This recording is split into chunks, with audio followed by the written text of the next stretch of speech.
Well, hey everybody, welcome back. Steven here, Northwest Small Batch Brewing, and it is time for another brew talk.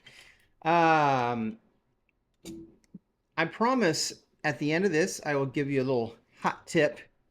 If you've noticed, I haven't really been doing hot tips on Thursdays. Main reason is because, well, I think it's kind of run its course.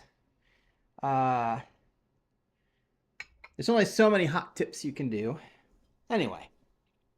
I will still do one as I come up with hot tips, but man, I've got a lot up there. Anyway, so this will be a little extra one just at the end of this video. All right, so today's brew topic is about extract brewing. Now, for some reason, and I'm totally against this reasoning, but for some reason, there's a stigma against extract brewing. It somehow makes inferior beer. Oh, I can definitely taste it when it's an extract. It tastes like extract. I think that's a bunch of bogus. I think if you take an extract versus a whole grain, all grain, put them next to each other blindly, the standard person's not going to be able to tell the difference. There's not like there's any off flavors or anything weird about extract. For those of you who are new to that sort of thing, all extract brewing means is instead of using the base malt, let's say 2-row or pale malt or something, right? Instead of using that as your grain for your sugars, you're going to just buy that already done. So somebody took the grain already, they mashed it for you at a certain temperature. They then, I don't know the process, but they somehow condense it down into a syrup or a powder. One of the two. And then you reconstitute it when you get home. If you ever bought like frozen concentrate juice, it's a similar sort of thing. Now, I will say the one thing about extracts that you cannot control is the mash temperature, at least of the base grain, right? I'm guessing that they're mashing it at 153. So it's kind of uniform. But I don't know. So that there is that, because there are times when I mash at different temperatures, and that's nice to be able to dial that in. So that makes it a little sweeter or drier, but it definitely doesn't change. Like you're not going to get off flavors. You're not going to be able to taste whether something is extract or not extract. All right. That being said, extract does involve whole grains usually. So I kind of want to go through the steps of extract so you can see just how similar it is. This has been a while since a lot of us have done extract brewing. Those who do still do it are usually buying kits. Not that you have to, but that's the common thing to do. Cheers, by the way. This is a Pelican Brewing raspberry. It's called Raspberry at Sea. It's obviously an ale with raspberries. I like it because it's very faint raspberry, so it's not overpowering at all. Anyway, so first step with extract brewing, and let's be honest, with any brewing, well, in this case, you're not going to mill those grains, at least not the base malt, but you are going to fill your pot with water, just like you always would, right? You have to have water to make beer. However you prepare that water, whether you use brewing salts or not, whether you're using distilled water, spring water, tap water, whatever you do, you need water. And you need a way to heat that water. If you're doing a small batch, you could potentially do it on your stove. Larger batches, maybe you're using electric system, or outside you're using a propane and a pot, who knows? All right, so you heat your water up, right? Something to heat water and something to heat your water up. The next step is interesting because this is kind of, so normally you would add your base malt, well, all of your grain with the base malt at the same time if you're doing all grain.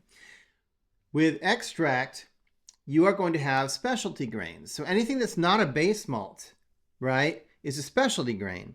Now, even some specialty grains have some sugars. Some of them do. A lot of the crystal malts actually have sugars that can convert. So at any rate, you take your specialty grains, whether you mill them yourself or not. If you're extract brewing, you probably don't have a mill, but you might. Either way, you need them milled. One way or another, at the brew store where you bought it from, at home, you need them milled. You take that specialty grain, right? That could be chocolate malt if you're doing a stout, who knows? But at any rate, you take your specialty grain, it's all milled up, and you're going to put that in your water, and you're going to steep it like a tea, right? Generally speaking, you know, you can do it at whatever temperature you want to mash at, but 153 is kind of the middle point. So you basically mashing, you're steeping those grains for about 20 minutes. Now, it really doesn't take long. Spilled a little beer there. Doesn't take that long to actually extract the flavors from those specialty grains. You don't need to, they don't need a full hour. I don't know if you've ever heard of this. I've done it before, and I need to get back to doing it. It's called, I think it's called top mashing. Basically, what you do is you mash your, I'm getting off topic here, but you mash your entire base grains and everything for the hour. And then after the hour, you put in your specialty grains and top mash for 20 minutes. That's it. That way you're not extracting a bunch of bitterness and stuff out of your specialty grains. I need to get back to that. I had forgotten I used to do that. At any rate, you got your specialty grains. They're in there, 20 minutes. Great. Remove those, right? You move those, and now you've got your water that had the specialty grains steeping. Now you need to bring your water up to a boil, just like you would with all grain. After that, you're going to add your extract. So that's either dry or liquid malt extract. And you're going to boil it. Same as you would with all grain. You're going to boil it. And you're going to add your hops as you would normally add hops. You would add the 60-minute bittering hops, if that's how you do it. You add your specialty hops or whatever, you know, your flavor hops and your aroma hops whenever you want to add them. And then, per usual, you chill it down when it's done.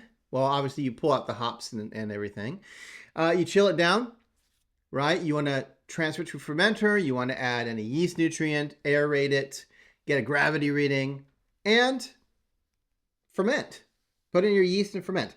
Right. So, as you can tell, it's almost the same steps as all grain.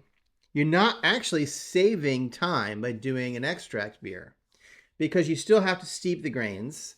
You still have to boil the wort. You still have to, I mean, the only difference is you're not making your own base malt. You're using it as an extract. You could make a smash beer with just extract and hops, but any kind of specific style beer, you're going to need to add specialty malts. And so it's really not all that different than just, you know, using a base malt and doing all grain. So that's my point, is that honestly, I'm tired of the people, you know, poo-pooing all over extract brewing. That's how I started. There's nothing wrong with it. I'm happy to drink one. And it's still really handy to keep extract around. If you're not quite hitting your numbers, maybe you have a really high gravity beer, you need to get a higher number, and you can't quite get there with your system because you can't put enough grain in it. A little extract will help you get there. All right, I did promise, we're towards the end of the video here, a little tip. So this is something relatively new. I don't know how new it is, but back in the day, it used to be that on the top of a corny keg, and I'll try to put a picture up. I was going to show you real time here on the camera, but I don't think the camera is going to pick it up to be able to see it clearly enough. So I'm going to try to take a picture and blow it up. But basically, the old corny kegs, the pot, not poppets, but I forget what you call them. The tops on, you know, the two different connectors. One has little hash marks in it, and one does not.